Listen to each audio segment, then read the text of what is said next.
Hey there, welcome to our podcast. Before we jump into today's episode, could you please do us a solid? If you're enjoying what you hear, give us a 5-star rating and hit that subscribe button on your platform.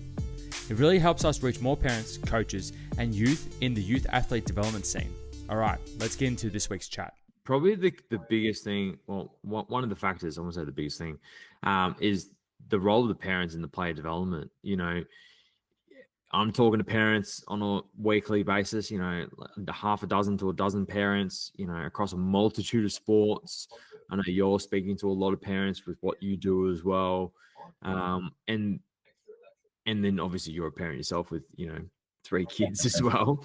How important is the role of the parents, and then what's their role should be, or some of the key characteristics of what their role should be as a parent to facilitate their development moving forward, to make sure that's actually we're seeing that development and there's no hindrance or, you know, I guess stagnation in that. Yeah, it's a great question. Recently, just prior to the end of the season, I had a chat with under 16 family, and their, I suppose, concern was how their son was maybe being utilised at local level, and wanted some feedback. But from my point of view, it was a case of, well, have you approached your local coach? First of all, he may have reasons for playing you in a particular position. It's too easy and all too common to be able to pack up and leave and club hop every year. So just to be able to take stock, and from obviously a youth athlete's perspective, someone who is a bit more mature and has the confidence and I suppose the opportunity to maybe sit down with their respective coach and outline how they're feeling or thinking about their game or their position. Why am I in this particular position? How is it going to benefit me? How is it going to benefit the team? I think is very important. So, again, it's very important that we get clarity around why a particular facet is happening and what you might not be happy about at that particular point in time. But for me, there's always solutions as to why local coaches are able to go a certain way. But actually stopping and taking stock and asking for that feedback or seeking that feedback, I think the coach would be really receptive to that as one particular example, because as we've seen, players or teams that like to stockpile high-end talent, it's really important that we can have multiple teams, because without teams, we don't have competition. We don't have competition, we're going to be in a bit of strife. So we need to spread that far and wide, and making sure that we do succinctly and swiftly seek the feedback that we need, because what is really common is talking to some of these athletes is you ask them, how did your season go? What feedback did you get? And quite often and staggering, the answer is, I don't know where I stand. After 14 hours of football, playing 14 rounds of footy, we have just lost a year. And you can go through this, and this becomes a bit of a cycle whereby year after year, we still don't know where we fit in. We still don't know what we do well or where we can improve in. So it has to stop somewhere, and the parents can obviously facilitate that by giving, you know, the opportunity and reaching out to the coach for their son and daughter to have that respective chat, because I think what we want is for each athlete to, again, stay connected, provides a balance to school life, to part-time work as you go along. So we need this to be a really safe sanctuary, and one that we can communicate clearly on, versus going through the cycle of changing clubs or apportioning the blame to a particular coach or system. Just taking stock and having the maturity collectively to work our way through any scenarios that may appear. Yeah, and I think a big thing is the parents really need to be an advocate throughout the season. So it can't happen at the end of the season because it's way too late.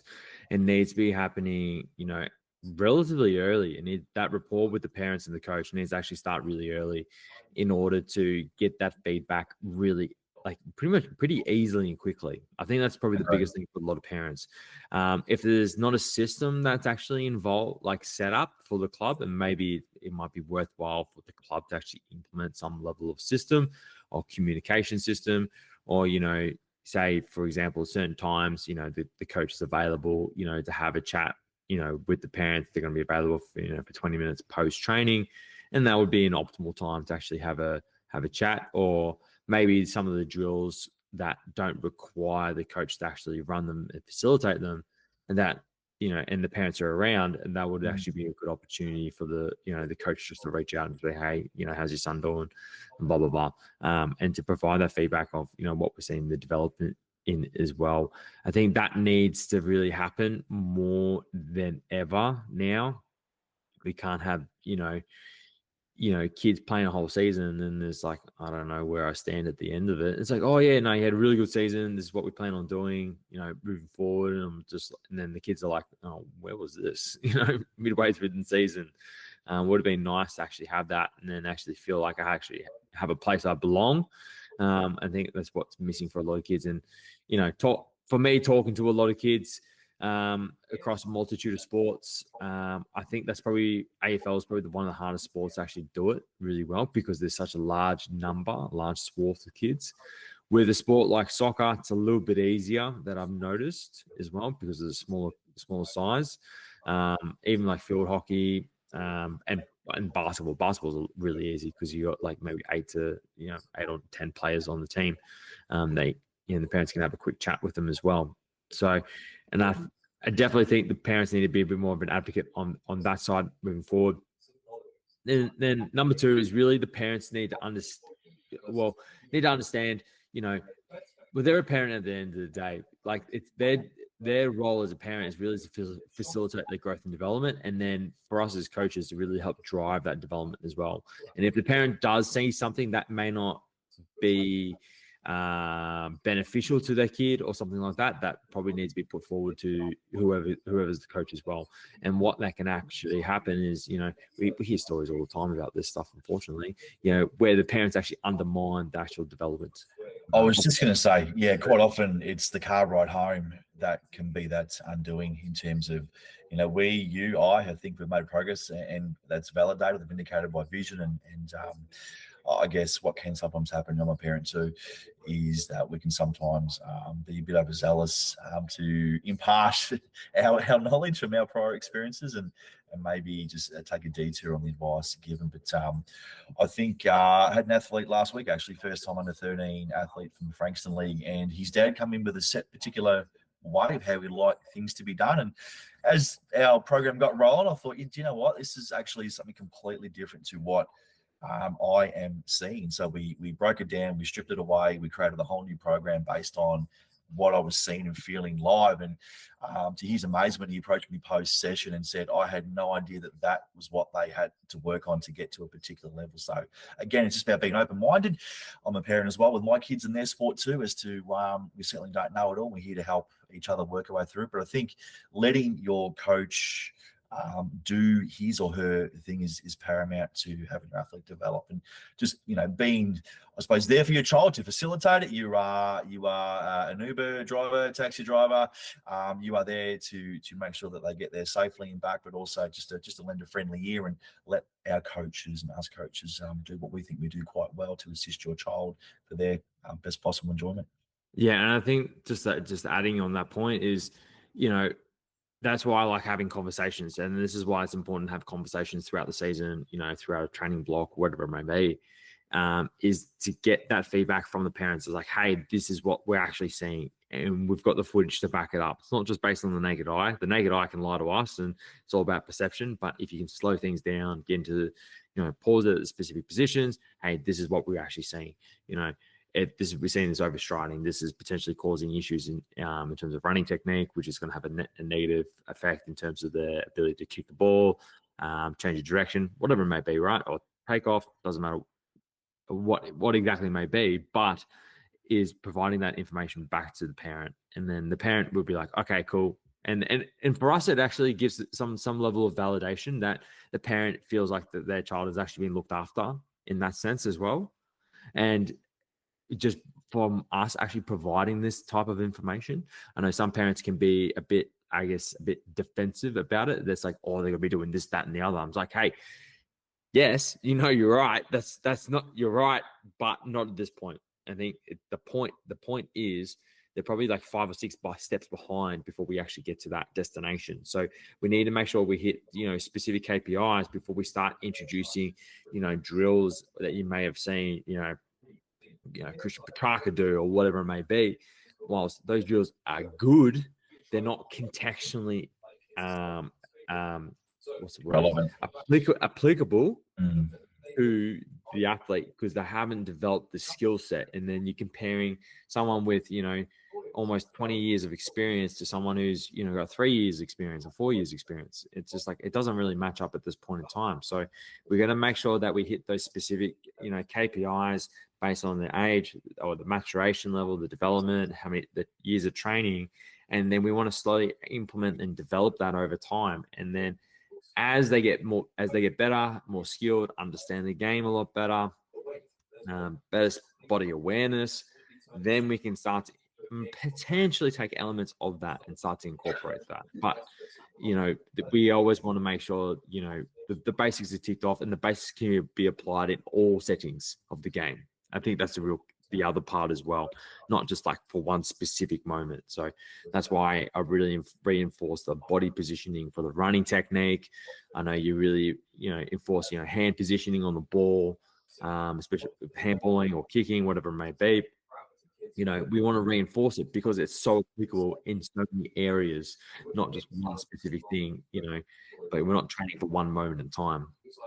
Yeah, so true. And again, sometimes we look at our stars and we want to emulate them to a certain extent, but also at the same time, everyone's their own individual person and athlete, so we don't necessarily have to kick like a Nick Dacos, to use an athlete's example from today, as it turns out. A lot of examples of like whereby that looks great for him and that works for him, but I think, and having made the adjustment with this under 15 boy today, he was able to grip the ball better, have the ball cutting through the air quicker, the ball holding shape more, just for the fact of doing something here quite, I would say, large hands or dexterity on that ball. So having his fingers down the ball versus having his fingers out, trying to maybe emulate someone doesn't necessarily mean it's going to best benefit you. So I think doing what works for you versus having to look like ex-athlete at a high level, whatever sport that might be, you can still be really productive in your own ambitions by being your best version without having to, again, try and be a carbon copy of someone else. Yes, take on board as much as you possibly can, but not to the point where, you know what, I want to look like player X, but my kicks aren't quite working yet. I still have to think I have to hold to that particular system, whereas not quite the point. Yeah, I think we actually covered quite a few points, but like, what are the key points, for kids, looking to make the next level in their careers? What are 3 key takeaways, their kids, say, for example, we got, little Timmy, right? It's 13 years old. Mum's listening to this podcast. What would be the key things that would be important for the parent and then for little Timmy to actually take away and actually, if they want to improve their footy game, say they want to, rather than be in the top or the bottom 50% of the list, they want to make the top 50% or the top half of the list in terms of, play stats and performance. What would be the key things for the parents and then the kids to actually focus on?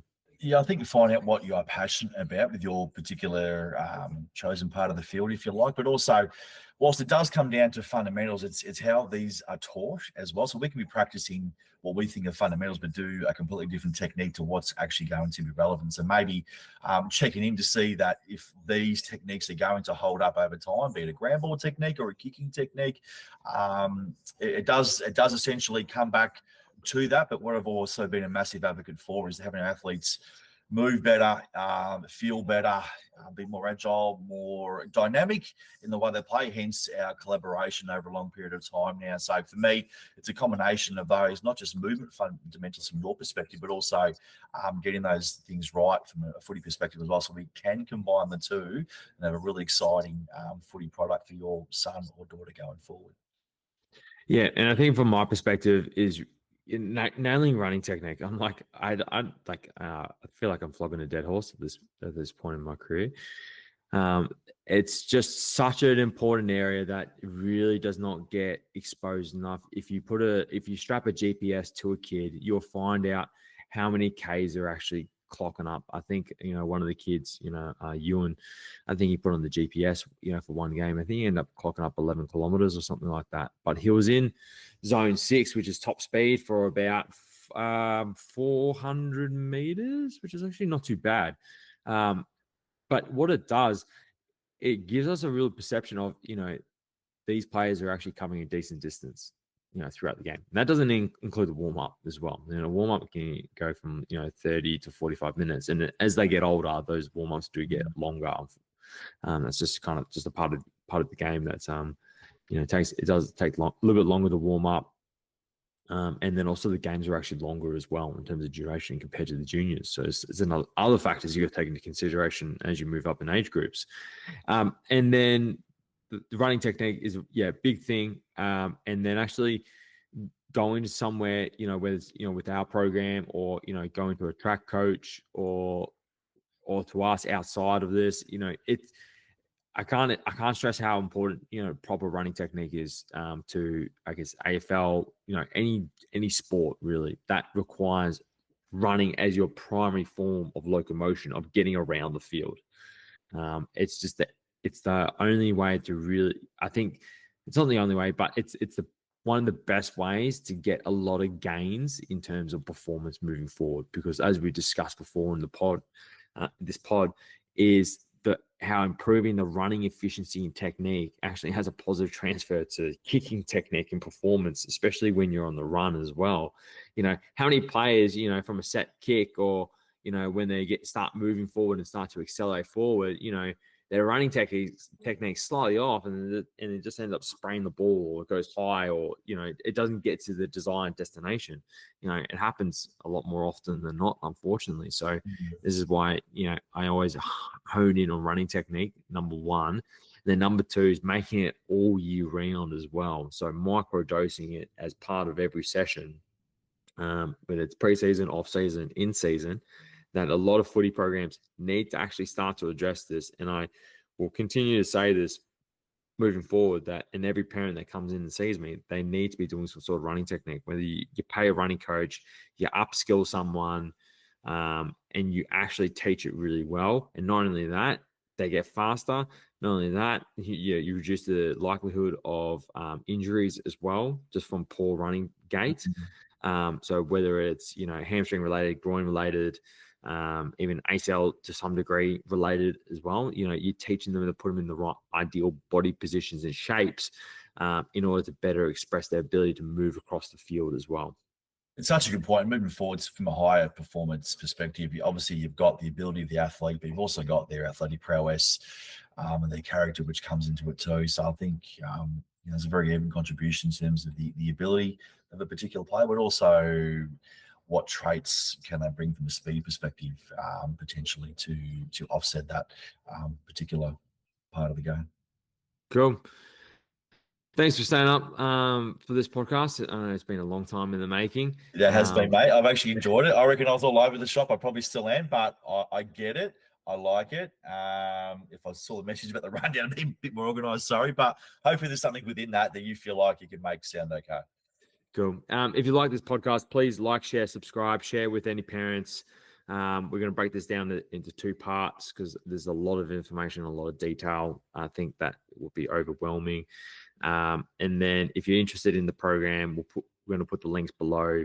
If you want to catch Dean on the socials, primarily he's on not Facebook, on Instagram. He's always posting content in terms of a lot of his drills that he does phenomenal work with the kids. I've known Dean for 7-8 years now, since the old Frankston days, and then we'll continue to work together moving forward as well. And then that's it. Perfect. See you on the next one. You have just listened to the Inner Athlete Podcast. Be sure to subscribe to stay up to date with the release of weekly episodes. Be sure to follow us on Facebook and Instagram to get great tips on all things youth athlete development and youth mentoring.